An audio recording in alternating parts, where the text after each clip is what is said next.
Sejarawan Yahudi Israel adalah penjahat yang berperan sebagai korban.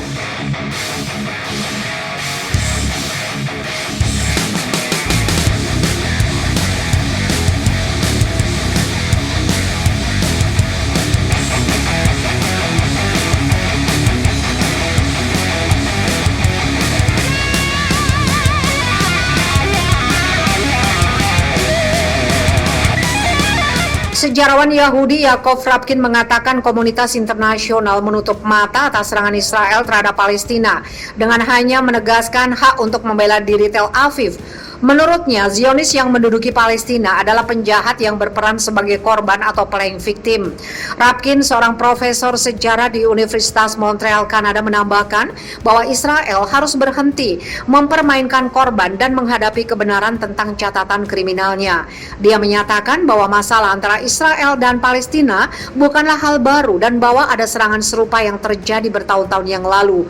Dia menekankan perlunya memperhatikan kurangnya keseimbangan kekuatan antara kemampuan militer Palestina dan Israel.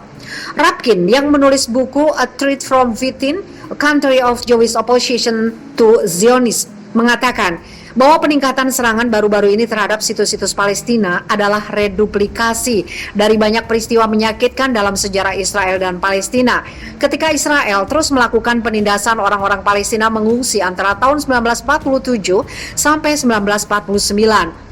Saya tidak tahu mengapa Perdana Menteri Israel Benyamin Netanyahu mengeluarkan perintah untuk menyerang Gaza, tetapi saya tahu bahwa situasi ini tidak merugikannya.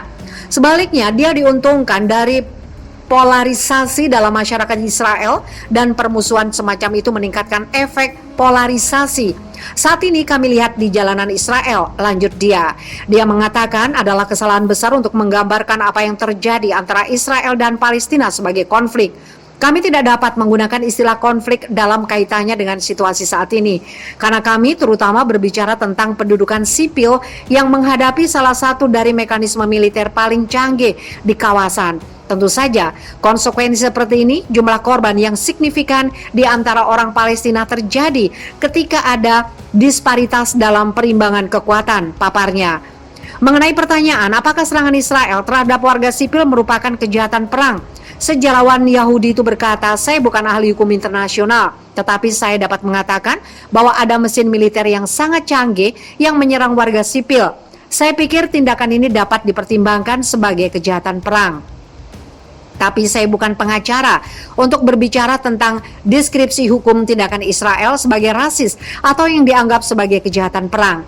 Yang penting di sini adalah apa yang ada di balik semua itu ketika ada distribusi kekuasaan yang tidak seimbang di antara kedua sisi. Anda tidak dapat berbicara tentang konflik. Ini lebih merupakan tentang pihak yang menyerang pihak lain, jelas Rapkin seperti dikutip Middle East Monitor. Rapkin menegaskan bahwa dukungan Amerika Serikat untuk Israel tidak ada hubungannya dengan pemerintahan Presiden Joe Biden dan menekankan bahwa Amerika Serikat telah mencurahkan sebagian besar kebijakan luar negerinya untuk menjadikan Israel sebagai negara dengan kekebalan dalam hal tindakannya sambil memastikan untuk mempertahankan dan memberikan bantuan militer dan ekonomi serta dukungan dari lembaga dan mekanisme internasional. Akibatnya, lanjut dia, ada konsensus di komunitas internasional tentang pemberian kekebalan tanpa syarat kepada Israel atas kejahatannya. Apa tindakan Israel tidak jauh berbeda dengan apa yang dilakukan Amerika Serikat di berbagai belahan dunia, katanya. Memastikan hak asasi manusia untuk semua, terutama bagi orang Palestina yang tinggal di daerah itu, harus menjadi perhatian utama bagi komunitas internasional yang harus fokus pada hak asasi manusia dan hak orang Palestina yang tinggal di daerah yang dikuasai oleh tentara Israel, imbuh dia.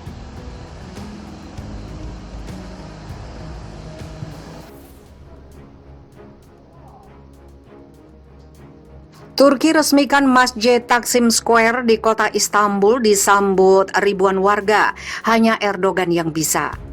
Presiden Turki Recep Tayyip Erdogan pada Jumat 28 Mei meresmikan Masjid Taksim Square di jantung kota Istanbul.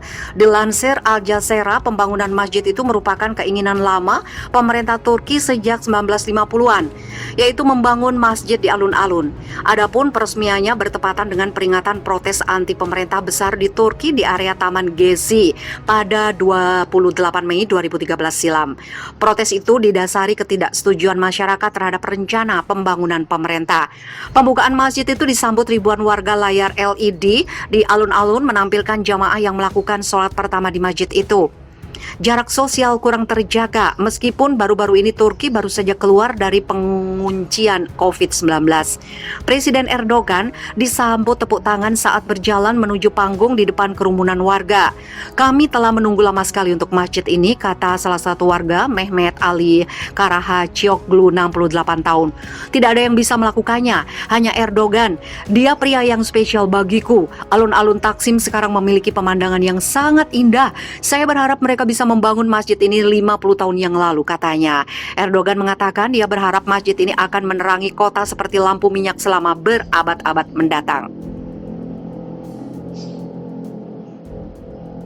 Ribuan jemaah berbondong-bondong melakukan sholat di masjid baru itu. Bahkan banyak yang terlihat melakukan sholat di alun-alun saat masjid penuh dengan orang. Lapangan Taksim merupakan titik utama di kota Istanbul. Taksim terhubung dengan area pembelanjaan utama Istiqlal yang selalu ramai dengan turis. Di area Taksim hanya didiami warga kepercayaan maupun etnis minoritas di Istanbul selama era Ottoman.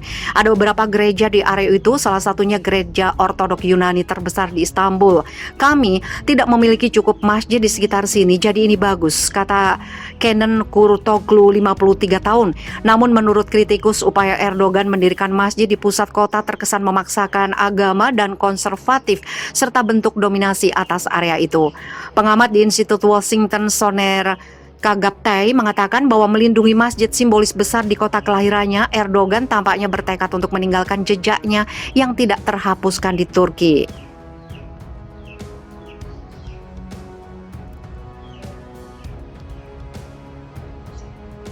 Sejak menjadi wali kota Istanbul pada 1994, Erdogan mempertanyakan mengapa tidak ada masjid di lapangan Taksim.